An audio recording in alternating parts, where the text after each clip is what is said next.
अस्सलाम guys, welcome back to my YouTube channel. आज हम बात करने जा रहे हैं ड्रामा सीरीज इश्क ला की नेक्स्ट एपिसोड में क्या क्या आप लोगों को इंटरेस्टिंग सीन देखने को मिलेंगे।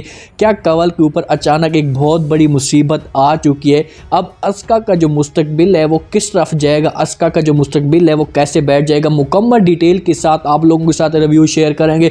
जल्दी से हमारे चैनल को सब्सक्राइब कर दें और साथ में लगे बेल आइकन बटन को लास्ट में प्रेस कर दें ताकि नई से नई आने वाली वीडियो की नोटिफिकेशन आप लोगों को मिल सके। अब जो अस्का होती है उसको एक ट्रस्ट मिल चुका होता है कि भाई मेरा मुस्तकबिल जो है मेरा भाई बनाने जा रहा है। उसका भाई पूरी कोशिश कर रहा है कि अस्का की पढ़ाई मुकम्मल रखी जाए, वो कुछ बन सके, डॉक्टर बन सके। तो वो इसी सिलसिले में जॉब के लिए निकल पड़ता है, जॉब ढूंढने के लिए। तो वो काफ़ी ज़्यादा अपसेट भी होता है क्योंकि उसके पास कोई पैसे नहीं होते। शनाया ने उसे एक ट्रस्ट दिला दिया कि तुम जो कुछ भी करोगे उसके लिए आपको जितने भी पैसों की ज़रूरत होगी मैं तुम्हारा साथ देने के लिए तैयार हूँ। वो जॉब के लिए जाता है, वह रोड पर खड़ा होता है, अपनी जो बेगम होती है उसको कॉल करो, कोई भी बात हो सकती है जो बात आपस में शेयर कर सकते हैं। अचानक से एक गाड़ी आती है, उसके साथ टक्कर लगाती है और उसे दूर जाकर फेंक देती है जहाँ पर जो अस्का का होता है मुस्तकबिल इसी जगह पर बंद हो जाता है। उसकी मौत वाक़ होती है। जब वो बात कर रहा होता है मोबाइल के साथ तो मोबाइल उसका दूर जाकर गिरता है। जैसी आवाम उसके आसपास जमा होती है तो वो मोबाइल उठा लेती है। वो जो नंबर होता है पहला नंबर वो अपनी बेगम का ही होता है क्योंकि उसके साथ वो कॉल पे बात कर रहा होता है। फ़ौरन अपनी बेगम को जैसे वो उसको बताते हैं, कंवल को पता चलता है। कंवल के पाँव तले ज़मीन निकल जाती है, पूरा शोर मचाना शुरू कर देती है। अस्का भी काफ़ी ज़्यादा हैरान हो जाती है और पीछे उसकी माँ भी।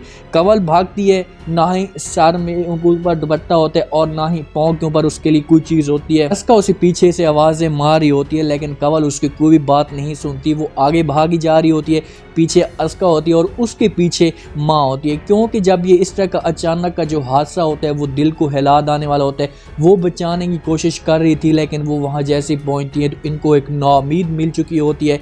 वहाँ पर सुल्तान की डेथ हो चुकी होती है। चलाती हैं लेकिन उनके हाथ में कुछ भी नहीं होता जिस पर अस्का की सारी उम्मीदें टूट जाती हैं। शनाया को इस चीज़ का जैसे ही पता चलता है क्योंकि शनाया ने सुल्तान के साथ जो लम्हे गुजारे थे, जो पकोड़े वगैरह समोसे जो चीज़ भी उसमें घर में जाकर खाई थी और जो वादा किया था, तो इस बात से शनाया उसके लिए बड़ी हमदर्दी रखती थी। जैसे उसको पता चलता है उसको एक बड़ी अंदर से बुरी फीलिंग महसूस होती है। वो हर सूरत में ये केस लड़ना चाहती थी। वो पुलिस में जाती है, पुलिस में जाकर केस लिखवाने की कोशिश करती है तो वहाँ पर एक नाम आता है हारून अरबाब। हारून अरबाब जो होता है एक बहुत ही बड़ा सियासत का बंदा होता है। आपको पता है हमारी जितनी भी सियासत में होते हैं पुलिस में ज़्यादातर ज़ोर उन्हीं का चलता है। पहले भी शनाया और हारून अरबाब की आपस में जो बात होती है वो नहीं चलती, उनके पहले भी अंडरस्टैंडिंग होती है, जितनी भी वो ठीक नहीं जा रही होती। वहाँ पर वो केस लिखवाने की कोशिश कर रही होती है तो पुलिस वाला साफ इनकार कर देता है। उसे कहते कि नहीं जी ये बड़ा बंदा है और हमें ये कुछ करवा लेगा, हम ये केस आपका नहीं लिखना चाहते। शनाया वहाँ पर शोर मचाने की कोशिश करती है, उससे कहती है कि अगर आप केस नहीं लिखते तो मैं ये सब कुछ जाकर आगे बता दूंगी या आगे रिपोर्ट कर दूंगी या आपकी मैं सारी बातें न्यूज़ पर चला दूंगी। तो वहाँ पर उसका वो केस होता है वो लिख लेती है। शनाया उठकर वहाँ से चली जाती है तो वो पुलिस वाला अफसर जो होता है वो हारून अरबाब को कॉल करता है और उससे कहता है कि ये जो एक लड़की आई थी जिसका नाम शनाया था और वो ये केस सारा लड़ना चाहती है क्योंकि जिस गाड़ी के लिए वो डेथ होती है उस गाड़ी में ये जो गाड़ी होती है वो हारून अरबाब की होती है।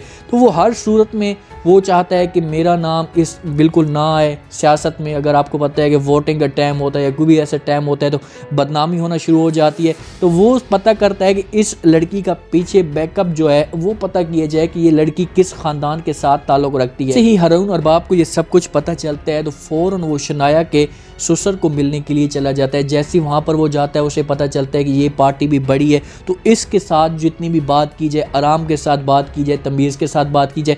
अगर हम शोर मचाना शुरू कर देंगे तो हालात और भी ख़राब हो जाएंगे। ये भी अपनी इंसल्ट बर्दाश्त नहीं करेंगे और मैं भी अपनी इंसल्ट बर्दाश्त नहीं करूँगा। वो जाकर अब अजलान के वालिद को कहता है कि ये जो तुम्हारी बेगम है या तुम्हारी बहू है, जो कुछ भी है, तुम्हारी बेटी है, ये जो केस लड़ी है आप ऐसा करेंगे इसको मना कर दें कि ये केस बिल्कुल भी ना लड़े। तो वो ये बात सुनकर पहले तो हैरान होता है क्योंकि उसका जो काम है शनाया का यही धंधा है जिस पर अजलान उसका साथ बिल्कुल भी नहीं देता। वो उसे कहता है कि ठीक है आपको परेशान होने की कोई भी ज़रूरत नहीं है, मैं ये जाकर अपने बेटे के साथ बात करूँगा और शनाया को भी समझाने की पूरी कोशिश करूँगा कि ये जो केस है ये ना लड़ा जाए, इसको यहीं पर हैंड अप किया जाए, यहीं पर इसको ख़त्म किया जाए। तो अब अजलान का वालिद जाता है अजलान के पास और उसे समझाने की कोशिश करता है। उसे कहता है कि देखो बेटा, अगर आपकी जो बेगम है ये जो काम कर रही, इस काम से हम दोनों की इंसल्ट है, हमारे पूरे ख़ानदान की इंसल्ट है, और आगे वाली जो पार्टी है ये सियासत की पार्टी है और इसके साथ हमारे काफ़ी लेन देन होते हैं, इनका आपस में हमारी काफ़ी बातचीत होती है, इसलिए हमें ये केस नहीं लड़ना चाहिए, आप शनाया को मना कर दें। अजलान इस बात से पहले भी मुत्तफिक नहीं होता। शनाया के इस कामों से काफ़ी ज़्यादा थका होता है, आगे इसको और बहाना मिल जाता है। अपने कमरे में बैठा होता है, शनाया उसके पास आकर बैठ जाती है, उससे कहती है, बात करने की कोशिश करती है।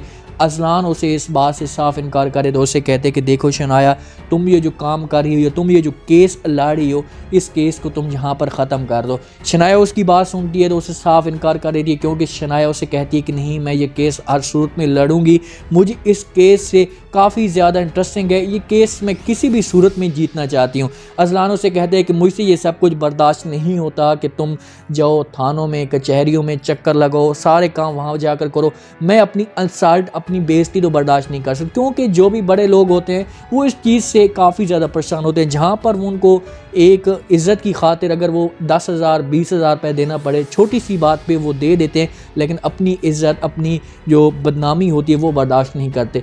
अब इन चीज़ों पे अजलान उससे बातें तो कह देते हैं, लेकिन शनाया इसकी कोई भी बात नहीं सुनती। अजलान को इस बात का बिल्कुल भी नहीं पता कि जो आगे वाली फैमिली है, जो आगे वाला बंदा है, जो आगे वाली लड़की, उसका जिसका भाई है, या वो जो लड़की थी उसके साथ मैंने भी ज़्यादती की थी, तो इस वजह से थोड़ा सा वो उसके अंदर फीलिंग पैदा हो जाए कि यार इन लोगों का हमें साथ देना चाहिए। अजलान आखिरकार अपनी बेगम को राज़ी कर लेगा, उसके साथ धमकी भी देना शुरू कर देगा कि अगर तुमने जो केस है, तुमने अगर ये ख़त्म ना किया या तुमने इसको ना ही हैंड अप किया तो मैं तुम्हें तलाक दे दूंगा। इस तरीके से अब इन दोनों की आपस में जो है नफ़रत पैदा होना शुरू हो जाएगी। शनाया इस बात से पीछे नहीं हटेगी, उसने तो अहद कर लिया कि मैं हर सूरत में अस्का और कमल को इंसाफ दिला करूँगी। आबिद के लिए जो रास्ता है वो बिल्कुल साफ़ हो चुका है। आबिद को हर चीज़ अब आसानी से मिलना शुरू हो चुकी है, क्योंकि वो किसी भी सूरत में उसको सपोर्ट इनको कोई भी नहीं होगी। ये फैमिली यहीं पर पीछे रह जाएगी तो इनको आबिद ब्लैक मेल करके भी अस्का को हासिल कर लेगा, लेकिन इनकी जो सपोर्ट करेगी अब वो शनाया करेगी। शनाया ने सुल्तान के साथ वादे किए थे, अस्का को और कंवल को इस बात का तो नहीं पता, लेकिन शनाया इनके घर जाएगी, इनको कहेगी कि अस्का, तुम जो कुछ भी पढ़ना चाहती हो, जो कुछ भी तुम हासिल करना चाहती हो, मैं तुम्हारा साथ देने के लिए तैयार हूँ, तुम आगे जाकर पढ़ो। जब शनाया अजलान के साथ इस बात का जिक्र करेगी, उसे बताएगी कि ये फैमिली बहुत ही गरीब है, इन लोगों के पास पैसा नहीं है, कुछ भी नहीं है, तो हमें हर सूरत में इसका साथ देना चाहिए। अजलान और शनाया की जब मुलाकात आपस में होगी, जब इन दोनों का आपस में राब्ता हो गया, एक दूसरे को देखेंगे, अजलान को थोड़ा बहुत इसके ऊपर गुस्सा तो आएगा, लेकिन शनाया की जो बात होगी इसी वजह से वो अस्का का साथ देने के लिए तैयार हो जाएगा। अब जो नेक्स्ट आने वाली एपिसोड होंगी बड़ी इंटरेस्टिंग होंगी, इंटरेस्टिंग सीन इसमें पैदा होंगे, क्योंकि अब जो अस्का का साथ देने वाला कोई भी नहीं है। क्या आबिद अपने मकसद में जो है वो हासिल कर लेगा या अपने मकसद में कामयाब हो पाएगा? कमेंट सेक्शन में अपनी राय लाजमी दें, चैनल को लाइक सब्सक्राइब लाजमी कर दें। आपको क्या लगता है कि क्या अब कंवल इस तरीके से आगे अस्का को बढ़ा पाएगी, या अस्का का जो मुस्तकबिल है हमेशा के लिए तबाह बर्बाद हो जाएगा, या कि यहीं पर दब जाएगा? कमेंट सेक्शन में अपनी राय लाजमी दें, चैनल को लाइक सब्सक्राइब लाजमी कर दें। अपना खास ख्याल करें, दुआ में याद रखें। मुझे दीजिए इजाज़त। अल्लाह हाफ़िज़।